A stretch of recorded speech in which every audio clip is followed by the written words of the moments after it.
Hello everyone, welcome back to our YouTube channel Becoming a ROS Developer. I'm Desire and today I've got Marco who has just completed the course ROS2 Basics using Python, and he'll be giving us a presentation on that. So without any further ado, let me hand over the platform to him so he can begin his presentation. Alright, whenever you're ready, Marco. Okay, can you see the presentation? Yes, just remember that you would need to connect to the real robot after you're done, and well, you still have enough time, yeah. Yeah, okay. So, good morning, everyone. I'm Marco Bardanzellu. I graduated in Automation Engineering and Management in Rome, and today I'll be giving this ROS2 Basic in 5-day in Python final course presentation, project presentation. So this is the agenda for my presentation. I will give in initial project description and architecture overview, and then it will follow the the section of the course. So about the topic, service, and action, and finally we will see the result of the project.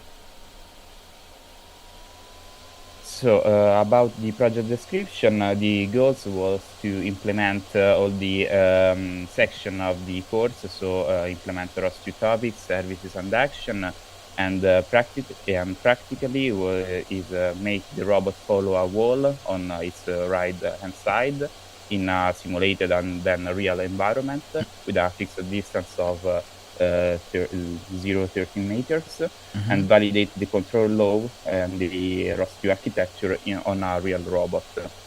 The main challenges has been to make the robot start in a suitable position and maintain a constant distance from the wall while moving forward, and as moving forward, detect and avoid the obstacle in front, especially the wall in front of the robot.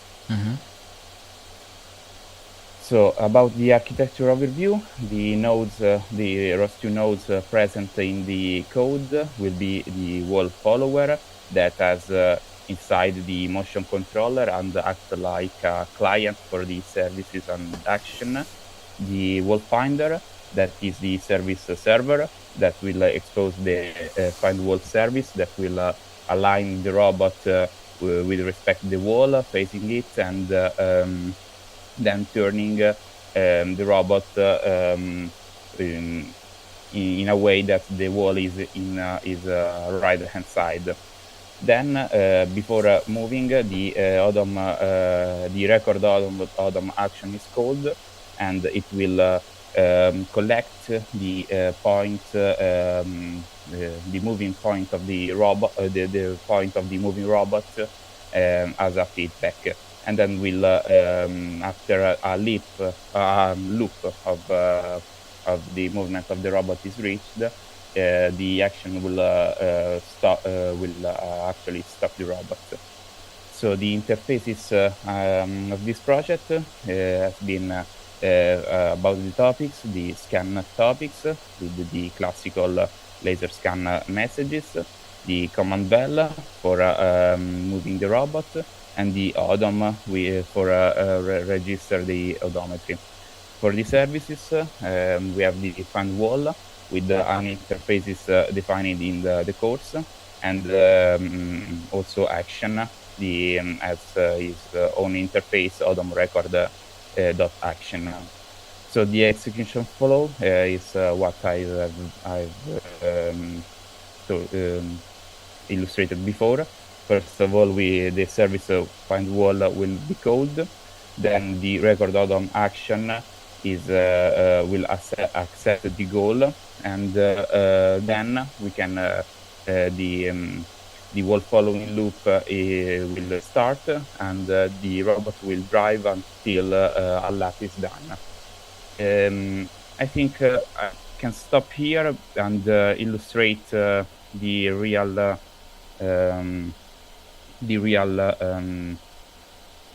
project, so we can check that everything is fine. It's okay? Yes, please, let's go for that. Okay.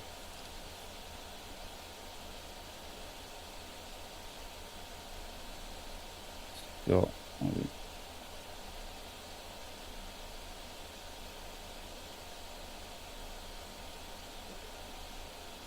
So I will launch the launch file for the wall following. We can see that the robot approached the wall, then it's already at the right distance, so it does not move forward, but it begins the wall following activity. Mm-hmm.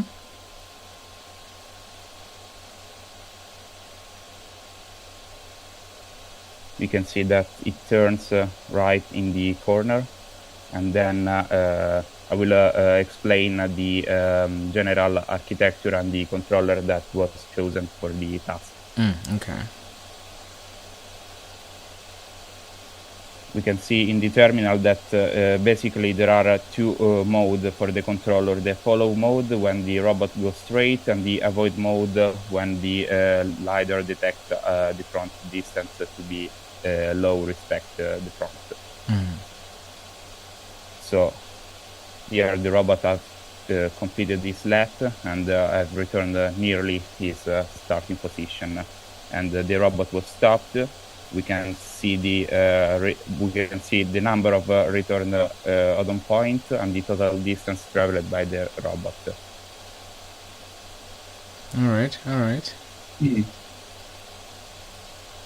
Okay, yeah, I can continue with the presentation now and explain in more detail what has been implemented. Yes, sure, go ahead. Okay.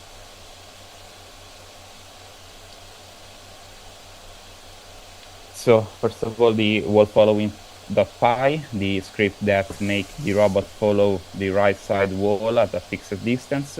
So the main challenge was to keep stable right distance while avoiding a collision in front.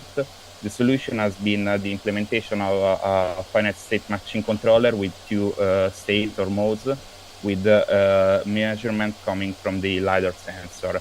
The two states are the avoid mode that have the highest priority. It's a slow forward velocity, and a quick turn on the left. And then we have the follow mode that computes right wall distance error and steer accordingly. So the input for this controller is the scan topic, only with a front cone and the right cone reading. I will explain what I mean for front cone and the right cone. The output topic is the command val for the linear and angular velocity. Okay. You can interrupt me anytime for question or problem with the presentation. Sure, no worries. I wanted to know about the front corner and the right corner, what you meant, but you said you're going to speak about it a bit more, so let's go. Yeah, actually I will explain it now with the use of the laser scanner. So on the left we have all the classical information coming from the LiDAR messages of the topic. We know with the classical form that the angle of an array I is theta of I. I have reported that. And if we have a desired angle, a way to obtain its index is the formula below. So instead of using just one index for reading, I have heuristically I have found that it was better to use a list of index, a cone of index that comes from, for example, the theta right angle with a tolerance of a degree, the theta cone. So instead of using just one index, we have a range of indexes, and we choose the minimum of that. So only from the front angle, that is 0, and the right angle.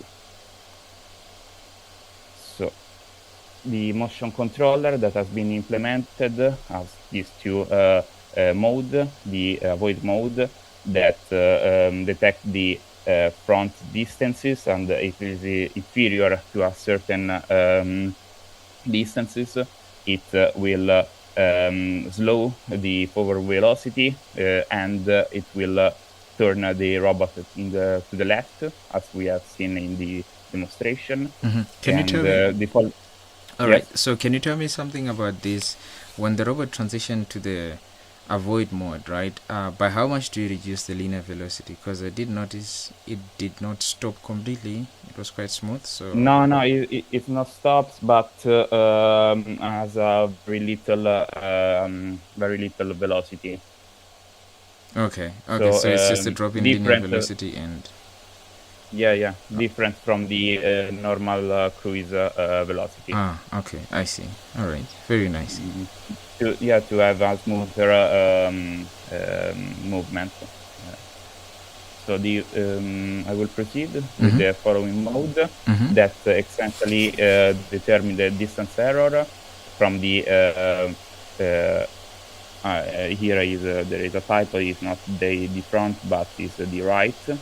So it's the difference between the right and the desired, and it will keep the robot in a forward with a forward velocity, and will steer accordingly with the error with a little tolerance. So with the sign of this error, the interval determination of this error, it will not turning or turn right and turn left.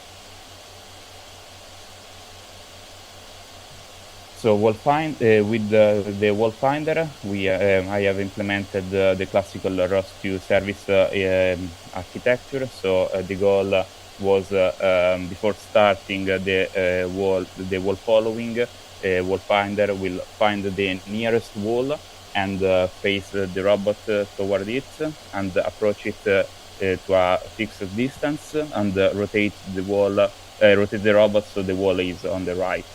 Why a ROS2 service? Because this operation is a one-shot operation with a request and the procedure and a response.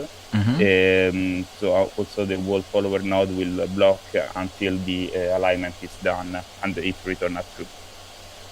We can see in the terminal every passages of the wall finder. It will close. It will find the. It will find the closest. No, sorry. Okay, it will find the closest obstacle and rotate to face the wall, approaching until the distance, and then the follow mode is launched. So here another type is not a motion controller, but it's the motion controller for the wall finder. So how to face the nearest wall? We first extract a set S with the reading coming from the k smallest valid ranges, and from this index we essentially calculate a circular mean of these angles. This is because another time taking just one index, especially in the finding of the in the nearest obstacle, could sometimes not be so robust. So I've chosen to take a mean. So also we want this angle, the angle that faces the obstacle, to be straight ahead, so near zero. So until this angle is shorter than a certain tolerance, we will turn the robot with the sign of this angle, wrapping in from minus pi to pi, with an angle, with a velocity, with a angular velocity, until the angle is close to zero. So after that, there is the approach wall phases. It's very simple until the distance from the front is inferior to the distance target. Once again, with a little tolerance, we give a linear velocity and a zero angular velocity. we will rotate the wall until the robot until the wall is on the right side. So we expect that the distance on the right sensor and the right angle will be closer to the distance target. So for example, 0.3 meter. So we will rotate the robot on the left in this case. Can I go ahead? Yes, go ahead. I would have wanted to see, but I'm guessing you're leaving time for that. I would have wanted to see where that implementation is done. So for the find wall, where this logic is happening in the program itself. So after the presentation, I will show the code. Okay. A little note on multi-threaded execution. It was necessary because during the execution of services and also action, the services may contain a longer loop, especially in the turning to the wall. So without concurrency, the topic scan might stop updating. So the solution was to implement multi-thread. The last section is about actions. So about odom recorder.py, the goal is to record the robot pose during the wall following, save the path as a list of points, and provide continuous feedback on traveled distance. And it will end automatically when the robot completes a loop, so return near to the starting position. A ROS2 action is chosen because it's a long-running process, and it provides a feedback while running and return a final result as a list of recorded points. The execution logic is very simple. It will subscribe and wait for the odom topic messages and save the starting position. So every t-sampling time, it will append the current position and will compute the incremental distance with a Euclidean norm. Then we'll update the total distance as a summatory of the incremental distances, and will publish the feedback with the current total distance. As the lap completion condition, we have a condition on a norm between the starting position and the actual position inferior to a certain constant, for example, 15 centimeter. I implemented that. And also the number of samples recorded must be superior to a certain mean value, otherwise the robot will stop immediately.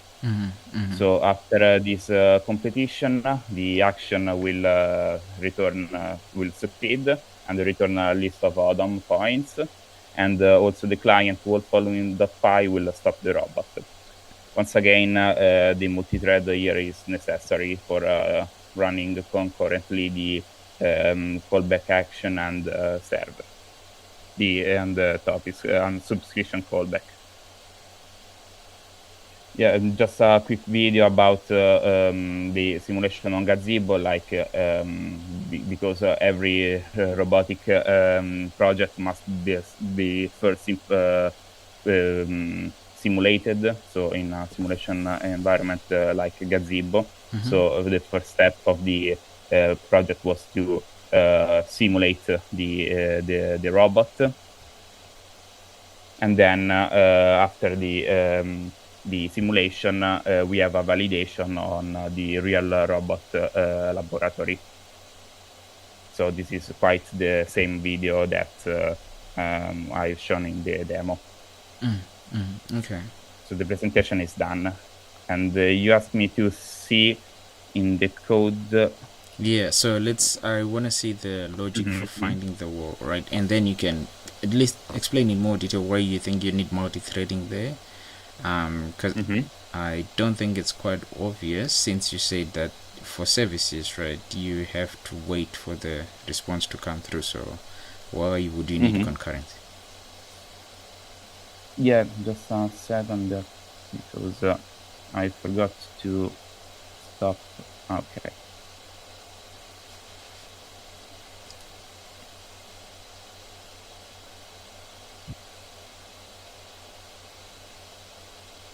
So this is the wall finder.py. Essentially, this is the service callback. So we have the first phase in which first of all we have to calculate the angle of the closest object. Once again, this is implementation that I have commented is with just one index. Then I have decided to implement a median range of angle with a certain number of samples.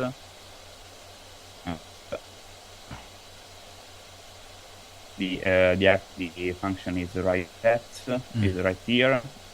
Okay. So it will filter first of all invalid or infinite none value by turning the message in a NumPy vector, and then we will take this index for the smallest values of the this NumPy array. So once we have this smallest set, this set of smallest smallest values of index, we can also compute a median distance that is not actually used, but it will be used. But also the more important, the circular median of the for the angle. So after these two values are returned, what happens if that mean value is acquired from an obstacle rather than the wall, right? How do you differentiate between the fact that you're getting mean values from the closest obstacle instead of wall? Okay, so there are a few prerequisites for this implementation. Yes, the robot will be supposed to start near the wall, but I have also thought that with a median of value, maybe the wall that, for example, may be not so close to the robot, but maybe there is a little obstacle in front of the robot, near the robot, but the number of sample of this obstacle are minimum respect the number of ranges coming from the from the wall. The robot will turn maybe with an angle more close to the wall instead of the small obstacles. So you're saying, okay, I'm getting the assumption, if I'm understanding you correctly, you're saying the 40 samples that you checked, they should be only be acquired when you get something as big as a wall. An obstacle itself will not be able to fill that with constant values. Is that what you're saying? Yeah, quite a bit. Yeah. I mean, maybe this if we use just one ray, one index, maybe a little obstacle that is near the robot, near respect the wall, will automatically be considered to be a wall. Yeah. Yeah, definitely. Yeah. Definitely, yes.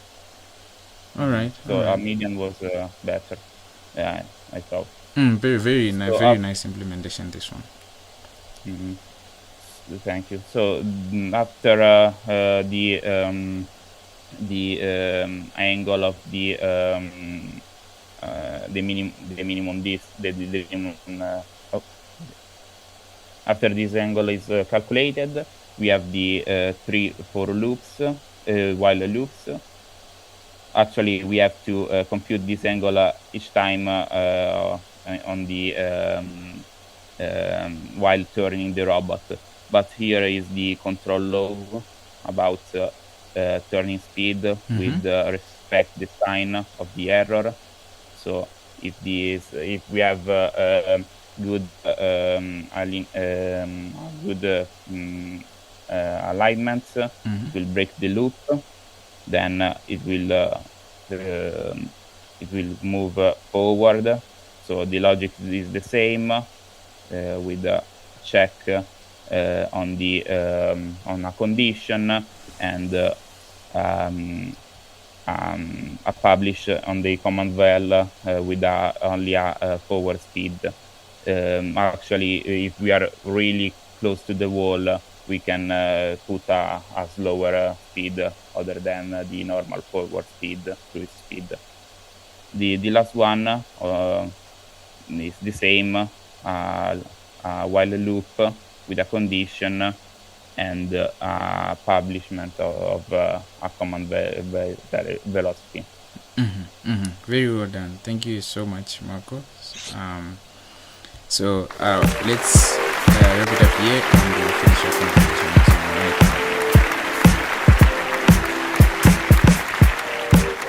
I'm sorry, I lost you. I think I lost you. Alright, I was saying let's just finish up here and then we'll finish our conversation. Okay. Thank you. Alright everyone, this was Marco's presentation and a warm congratulations to him, and I would like to encourage all those of you who would want to try this course and all the courses that we offer certification on to do so, and then you can also come and showcase your work just like Marco has done. And until next time, keep pushing your ROS learning.